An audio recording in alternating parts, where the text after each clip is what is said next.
Didik TV KPM. Dan mungkin sekarang ini kita teruskan cikgu dengan kertas 1 bahagian B iaitu carta alih. Silakan. Terima kasih Ria.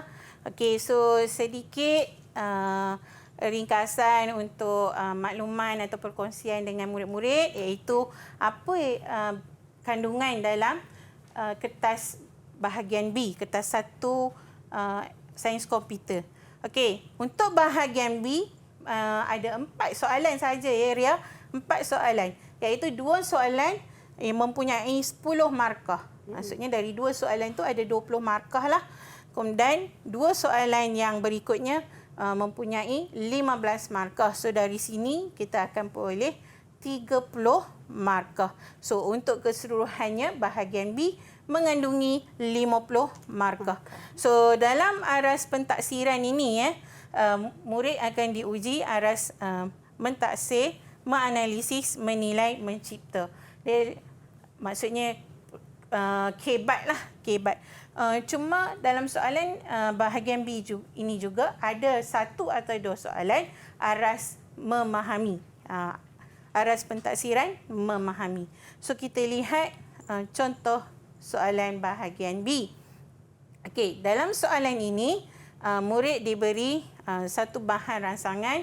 Okey, kita lihat soalan ini iaitu Encik Alizam merupakan guru yang bertanggungjawab untuk membuat analisis peperiksaan percubaan SPM bagi 10 orang murid kawalan untuk menentukan sama ada seseorang murid itu layak mendapat sijil SPM atau tidak. Berdasarkan keputusan peperiksaan mata pelajaran Bahasa Melayu dan Sejarah. Okey, seseorang murid itu dianggap layak mendapat sijil jika lulus bagi kedua-dua subjek tersebut.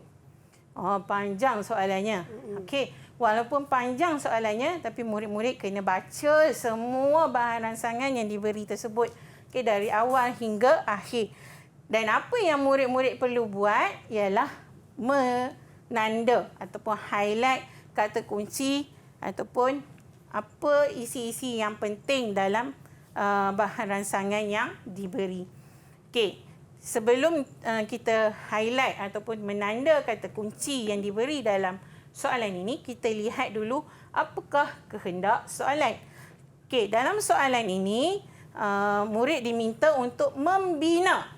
Okey, membina satu carta alih yang dapat menentukan bilangan murid lulus dan juga bilangan murid gagal.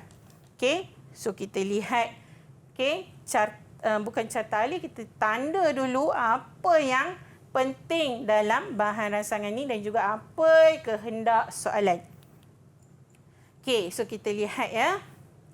Okey, yang pertamanya kita diberitahu bahawa murid dikehendaki membina satu carta alih. Maksudnya murid kena melukis carta alih. Kemudiannya, pada bahagian penyataan ini diberitahu bahawa perlu membuat analisis bagi 10 orang murid. 10 orang murid. Ini keyword yang penting. Kemudian menentukan layak mendapat sijil SPM atau tidak. Berdasarkan apa? Berdasarkan mata pelajaran, 2 mata pelajaran itu Bahasa Melayu dan Sejarah.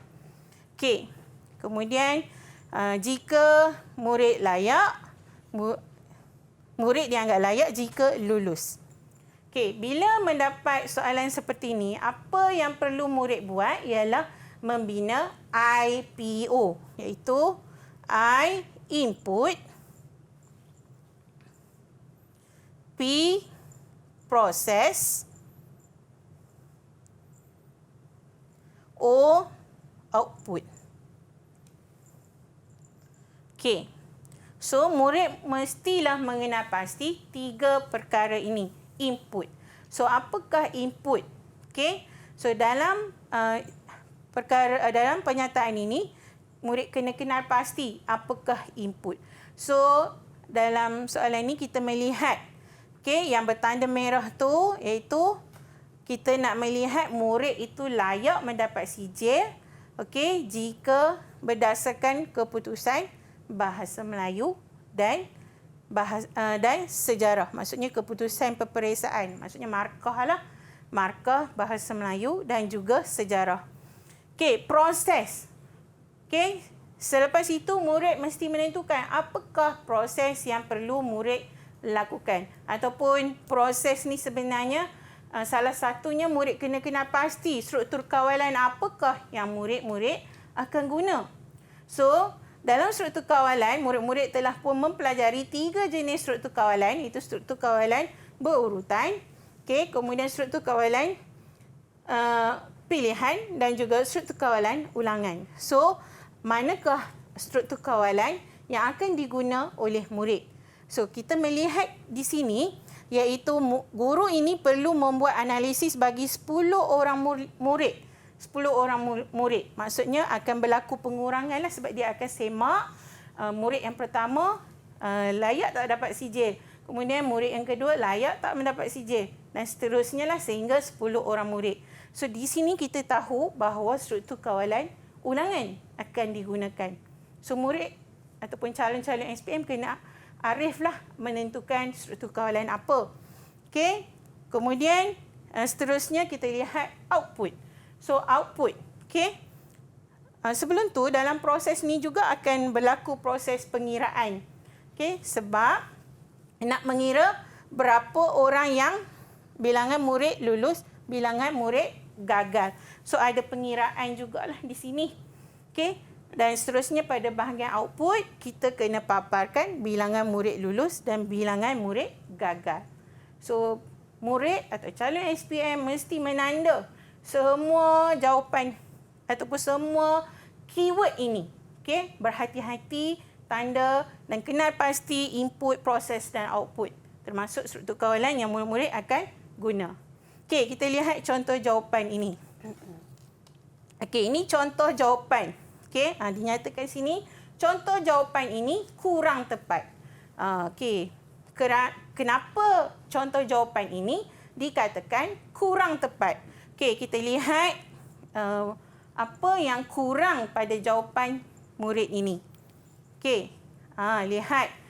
Okey, ditandakan pada bahagian merah ini iaitu pada simbol ini. Okey, so apakah simbol ini? Okey, apakah simbol ini? Okey, Ria, apabila murid melukis carta alir, antara perkara penting yang murid kena ingat ialah melukis simbol dengan betul dan menggunakan simbol dengan betul. Okey. So dalam jawapan murid ini, okey, simbol ini ada 2 maksud, iaitu simbol ini mewakili simbol untuk input dan juga simbol ini juga mewakili simbol untuk output. So apa yang kurang tepat pada jawapan murid ini ialah tidak dinyatakan adakah ini input atau output. So di situ mungkin akan ditolak markah dari markah keseluruhan murid. Okey, seterusnya kita lihat apa yang berlaku. Okey, pada simbol diamond ini ialah simbol pilihan. Okey, pada simbol diamond ini, okey, dalam simbol diamond atau simbol pilihan ini, dia sepatutnya ada 2 output. Okey, ada 2 anak panah keluar. Seperti contoh ini dan ini. Ada 2 anak panah. Okey, dan mesti ada perkataan ya, tidak atau benar atau palsu, true atau false. Mesti ada. Sebab itu adalah membuat pilihan, nak buat pilihan yang mana satu. So di sini murid menjawab kurang tepat kerana tidak ada label untuk ya atau tidak. Okey. Dan kita lihat di mana lagi. Okey, seterusnya. Okey, semua jawapan selain simbol, selagi tidak bertemu tamat, dia mesti ada sambungan. So di sini pada simbol ni dia berhenti. Tak ada. So sepatutnya dia mesti ada bergaris. Okey, aliran ini aliran ini mesti ke sini. So dekat situ kekurangan lah. Okey, kekurangan untuk murid mendapat markah penuh. Okey. So saya ingatkan murid untuk soalan berkaitan carta alif, antara perkara penting yang murid kena ingat, mesti ada mula, mesti ada tamat. Kemudian menggunakan simbol yang betul. Okey, guna simbol yang betul. Kemudian mesti melukis aliran. Aliran itu ialah anak panah. Ke mana anak panah ini pergi? Okey, aliran itu. Okey, kemudian macam saya nyatakan tadi, ada ya dan tidak itu juga mesti ditanda selain menggunakan simbol dan menggunakan struktur kawalan yang betul. Okey, saya tunjukkan contoh jawapan yang baik. Okey, ini adalah contoh jawapan yang baik. Okey, mempunyai mula, kemudian di hujung sana ada tamat.